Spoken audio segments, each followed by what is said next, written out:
Good afternoon, colleagues, and welcome to our very special guest today, Minister of Natural Resources, Jonathan Wilkinson. Welcome to our 5th Senators for Climate Solutions speaker event. Bienvenue, collègues. Thank you for coming, and merci pour votre intérêt. It is wonderful to see that we have members from all Senate groups confirmed to attend with us here today. That is what Senators for Climate Solutions is all about, trying to bring people from all groups in the Senate with different perspectives so that we can together learn and act to ensure climate action happens here in Canada. I'm speaking to you today from Antigonish, Nova Scotia in Mi'kma'ki, the unceded and traditional territories of the Mi'kmaq peoples. We have a few housekeeping announcements before we begin. I think you already know that Minister Wilkinson's remarks will be recorded, but we will not record the Q&A session. We want everybody to feel very open and comfortable at that time. Interpretation is provided. And for those who would like to ask questions following the minister's presentation, could you please keep in mind that you need your Senate headset for interpretation. In order to ask a question, please use the raised hand function if you have a headset. And if you are not, then please put your question in the chat and we'll do our best to accommodate. All right, Senators for Climate Solutions is very pleased to welcome you all to today's session with the Honourable Minister Wilkinson, Canada's Minister of Natural Resources. First elected as Member of Parliament for North Vancouver in 2015, Minister Wilkinson previously served as Minister of Environment and Climate Change and Minister of Fisheries, Oceans, and the Canadian Coast Guard. Raised in that wonderful province of Saskatchewan and a Rhodes Scholar, Minister Wilkinson spent more than 20 years in the private sector holding leadership positions with a number of green tech companies. Colleagues, Minister Wilkinson is well positioned to provide us with an update on Canada's recently released budget, the 2030 emissions reduction plan, the implications of that plan for Canada's Natural Resource Centre. He could speak to us of the recently approved Bay du Nord project. I'm not sure whether he will, but we can certainly ask him about that. And of course, that very important topic, global topic of the European energy security situation. So, and I'm sure there will be other things he will want to speak to us about, but those are a number of things that I'm sure people are anxious to hear about. Thank you, Minister, for agreeing to speak to our group today. We very much look forward to hearing what you have to say. Over to you, Minister Wilkinson. Thank you very much. I'm glad you mentioned Saskatchewan because I was going to note that Senator Cotter and I actually worked together in Saskatchewan for the government of Saskatchewan when he was Deputy Minister of Justice, and I was working for a distinguished Premier Romano for a number of years. So always happy to see Senator Cotter. Mes assistants ont préparé quelques notes, mais je crois que c'est beaucoup mieux si je parle seulement et nous pouvons avoir une conversation.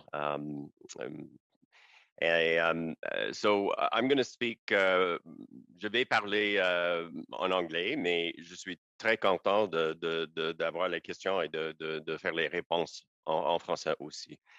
I'll just touch on a few things, starting with energy security. I talked just a little bit about the recent emissions reduction plan and some of the economic side of the climate approach. And then I will touch just briefly on Bay du Nord, because I'm sure that is something that will come up in the conversation. So I think folks will know, prior to the Russian invasion of Ukraine, and obviously some of the terrible things that we've seen happening there, there was a very significant focus on the energy transition. And that was certainly seen at COP26 with respect to progress that was made with respect to commitments that most countries around the world were making, getting to the point that if all those commitments were implemented fully, we would have seen a 1.8 degree centigrade rise. That's not 1.5, but it was significant progress in terms of actually moving from a scenario that was more like 2.5.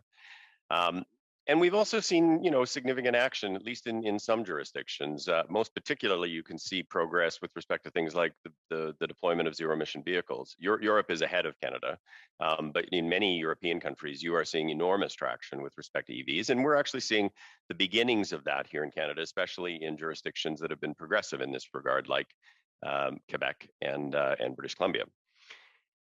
Before I start, I just want to situate the whole discussion around 1.5 degrees Celsius, which is the focus on a net zero scenario by 2050. And I think sometimes we have not been entirely clear about energy and what energy looks like in the context of a 1.5 degree scenario. Some people are of the view and do say this publicly that is the end of fossil fuels. And I would say to you that's actually not true. That a 1.5 degree world is certainly a world where fossil fuel production is much lower than it is today, and that the combustion of fossil fuels has been largely eliminated. But in the IEA's 1.5 degree scenario, you will see that of the 100 million barrels of oil that are produced today, 25 million continue to exist in a 1.5 degree scenario. But they are used for things like petrochemicals, solvents, waxes, and a range of other things that are non-combustion related applications. Same thing is true with gas. In the 1.5 degree scenario that the IEA put out, 50% of the volume of gas that's produced today continues to be produced at 1.5 degrees at net zero by 2050. But it's not combusted. It's used in the production of things like hydrogen. And so, I think people actually need to be clear about some of these issues because it's important in the context of what does this transition look like and what are the endpoints of the transition. The invasion of Ukraine has certainly raised the profile of the energy security issue. It is a very difficult situation in Europe. I will tell you, I've been speaking with my European colleagues. I was in Paris 2 weeks ago for the IEA meetings, meeting with a number of my colleagues. And when I met with the EU commissioner, I mean, she was virtually in tears. I mean, they are worried that they will not be able to have diesel to have trucks that drive groceries to the stores. They are worried that people will not have gas to be able to heat their homes. And so it is a very challenging situation in which they are asking for the help of their friends and allies around the world. There are, I think, in this country, as is often the case, kind of two poles in terms of people's response to Canada assisting Europe in this regard. There are those who say energy security is so important that we should forget about climate change. And there are others on the other side of it that say the climate issue is so critical, and any move to increase the fossil fuels that could go to Europe to displace Russian oil and gas are detrimental to the climate fight. We shouldn't do anything to help Europe. And I would say that both of these views, in my view, are displaced. Canada and other countries, but Canada in particular, should be able to walk and chew gum at the same time. We should be able to think about how we can assist our European friends and allies in a manner that is consistent with our climate commitments. And so the 300,000 barrels a day extra that I announced a couple of weeks ago is part of that. It is about displacing Russian oil and gas. The consumption emissions are zero because you are displacing Russian oil. And the production emissions are accounted for in the context of our climate plan. We essentially were pulling forward production that was already in the profile that was assumed in the context of the climate plan. And we are looking at potential opportunities with respect to liquid natural gas at the request of the Europeans. We have a working group that the EU and Canada announced a couple of weeks ago, the Prime Minister and President von der Leyen. We have a working group with Germany on exactly those issues as well. But they have to be fit within the overall context of the climate discussion. And so in the context, for example, of LNG, you would have to have very, very minimal production emissions. And that means you couldn't use natural gas to liquefy. You would actually have to use electric drive technology, which reduces very much any emissions associated with the production. You would have to have aggressive upstream emission reductions to ensure that you are minimizing the amount of emissions associated with the production of natural gas. And that certainly is something that Canada is leading the world on. We are the only country that has committed under the IEA's call to the 75% methane reductions by 2030. So I would just say to you, Canadians, I think, expect a thoughtful and balanced approach. I don't think most Canadians would say, let the Europeans freeze in the dark, nor would they say, well, we should just forget about climate change. And I think both of those positions are irresponsible from my perspective.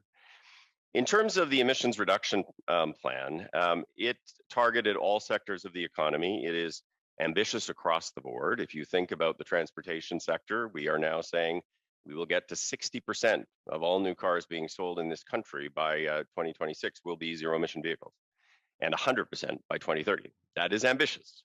There is a lot of work to do to get there. In the same way, the oil and gas sector, many have said that perhaps it's overly ambitious, but it's sharing the burden, and we are going to have to work in terms of how to get them there. It is 30% below 2005, but it's 42% below where they were in 2019. So it's 8 years, and it's 42% emissions reductions that we're actually looking to do. And certainly we are going to have to collaborate and use all the tools in the toolbox that are going to enable us to get there, because we are essentially looking to reduce emissions at a time when global production of oil is not expected to decline until after 2030. We will start to see demand destruction for oil after 2030 as you see broader based deployment of zero emission vehicles. But between now and 2030, there's almost no forecast, including the IEA's net zero forecast, that sees significant declines in oil production.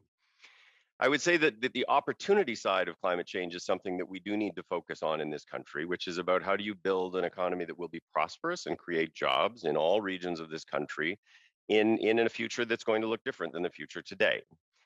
My view is Canada is extremely well placed to take advantage of these opportunities for a whole range of different reasons.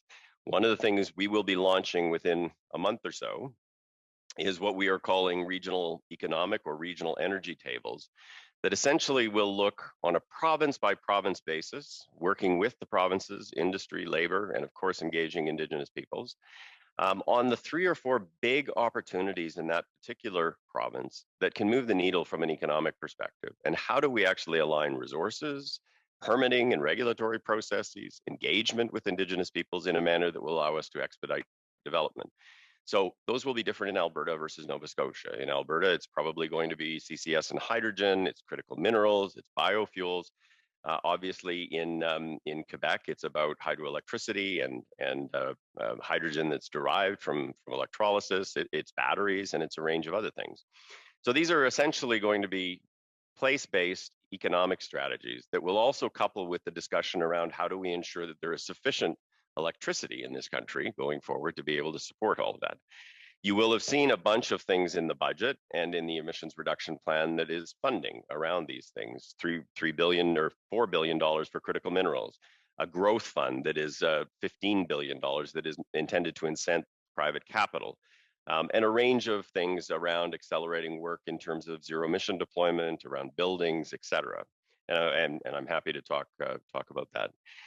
And finally, just Bay du Nord, just very quickly. So this was a process or a project that went into the regulatory process over 4 years ago. It went through the existing regulatory process, and that was the previous government's regulatory process, but it included the additional principles that this government put into place as it worked through the development of what was Bill C-69 and then became the Impact Assessment Act. And that included things like projects to survive have to be net zero by 2050. This project, as you know, the Impact Assessment Agency is a quasi-independent agency that does this assessment and makes a recommendation to the Minister of Environment. And that agency recommended that this project cause no significant adverse environmental impacts and recommended that it be approved. Now, it would be highly unusual for the Minister of Environment to overrule the agency. It's legal, but it's highly unusual. And there would have to be a legal basis for that. And I would tell you that if after 4 years of proceeding through that process, the Minister of the Environment took a position that was not grounded on fact or was not grounded on things that were required through the process, it would create enormous uncertainty with respect to investment in this country, in anything, including critical minerals and everything else. So that's sort of the process piece. But I would also say with respect to this project, one of the things that seems to have been lost in some of the conversations is the absolute emissions from this project are 0.2 of a megaton. That is lower than almost any industrial facility that we have in Canada, far lower than a steel plant, far lower than an aluminum plant, far lower than most cement plants. It is the lowest emissions intensity project perhaps in the entire world, and certainly the lowest emissions intensity project in Canada. And it is required to be net zero by 2050. These are exactly the kinds of barrels of oil that the world is going to need as we actually move towards a net zero future by 2050. It will also come on stream at a time where two other offshore projects in Newfoundland are planned to come off stream. And so in some respects, it's replacement of oil that Newfoundland produces. But I think the other thing is, and Newfoundland and Labrador are very much aware of this, is they need to think of a future in which the production of oil is going to be a far less significant part of their economy. And one of the announcements that was made before the Bay du Nord project by myself and the minister in Newfoundland was a repurposing of the offshore board to essentially encompass renewable energy. So focusing on things like offshore wind and hydrogen. That is something that we are also working on with Nova Scotia to try to actually change the nature of the conversation that those boards are having to pivot towards some of the economic opportunity areas that will be bigger drivers of growth in a lower carbon future. So with that, I am happy to stop and answer any questions folks may have. Wonderful. Thank you very much. You did cover a lot of ground.